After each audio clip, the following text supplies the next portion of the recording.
Kanalımdan ve mutfağımdan herkese merhabalar arkadaşlar. Bir yemek kaşığı katı yağ kullanarak bir tepsi dolusu anne kurabiyesi hazırladım. Bu muhteşem kurabiyelerin yapım aşamaları için videoma geçelim. 4 adet yumurtanın birisinin sarısını ve 1 tatlı kaşığı yoğurtla birlikte kenara alıyorum kurabiyelerimin yüzüne sürmek için.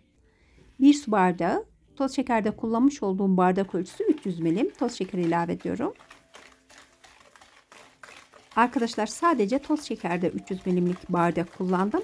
Diğer malzemeler için 200 milimlik su bardağı kullandım. 1 su bardağı yoğurt, 1 su bardağı sıvı yağ, yarım çay kaşığı karbonat yoğurdun üzerine aldım. Ve 1 tatlı kaşığı portakal kabuğu rendesi.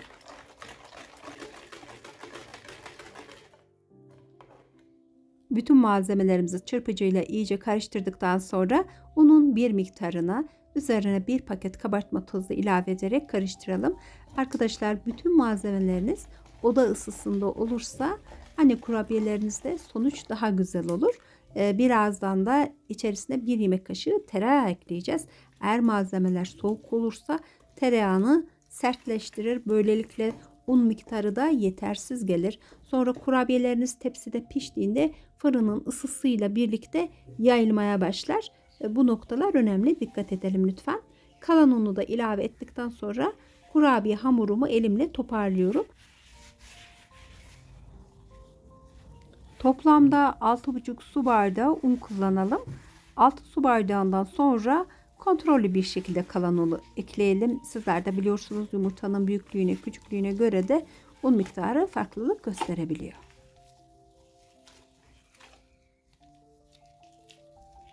Kurabiye hamurlarını hazırlarken yoğurmuyoruz. Sadece hamurumuzu toparlıyoruz. Böyle bir tanesini deniyorum elimde. Yuvarlak şekil aldığında kıvamı tamamdır. 1 yemek kaşığı oda ısısında bekletilmiş olan tereyağını ilave ederek ve fazlaca yoğurmadan tereyağının hamuruma karışmasını sağlıyorum.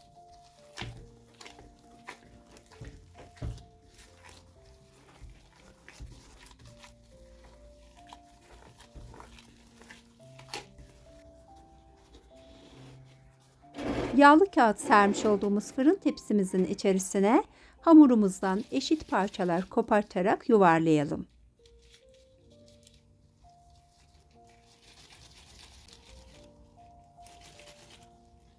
Ölçülerimi tam bir tepsi dolusu kurabiye için verdim.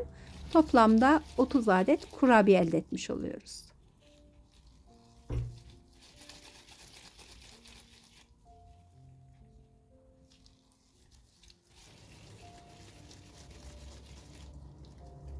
Ayırmış olduğumuz 1 adet yumurta sarısı ve 1 tatlı kaşığı yoğurdu karıştırdıktan sonra fırça yardımıyla bütün kurabiyelerimizin üzerlerine sürelim.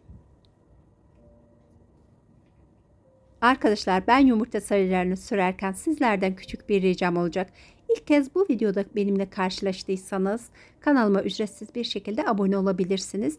Bildirim zilini aktif hale getirirseniz her yeni videomdan haberdar olursunuz. Videomu beğendiyseniz beğen butonuna tıklamayı unutmayınız lütfen. Hangi şehirde oturuyorsunuz? Hangi şehirden yazıyorsunuz? Yorumlar kısmında olumlu ya da olumsuz bütün yorumlarınızı bekliyorum. Şimdiden bana destek olan herkese ama herkese sonsuz teşekkür ediyorum. Fırınımı önceden ısınması için 190 dereceye ayarladım. Her bir kurabiyemin üzerine çay kaşığının ucuyla toz şeker ilave ediyorum. Birazdan muhteşem kurabiye kokuları mutfağıma yayılacak. Arkadaşlar bayram hazırlığı için şambali tatlımızı sundum, baklava tarifimizi sundum.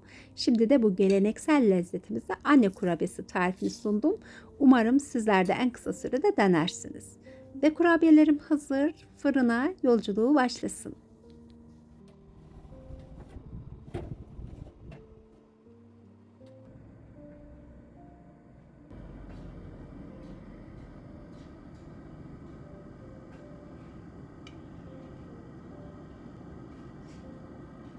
Pişme yolculuğunu tamamlayan kurabiyelerim sonunda fırından çıktılar. Portakal kabuğu rendesi kullandığım için mutfağımda mis gibi portakal kokmakta.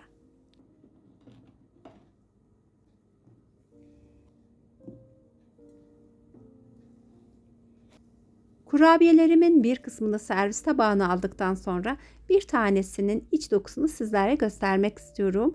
Rengi çok güzel. Taban kısmı da oldukça güzel bir şekilde kızarmış. Bugünlük de benden bu kadar. Başka bir günde yeni bir lezzetle tekrardan görüşmek üzere. Sağlıcakla kalın. Hoşça kalın.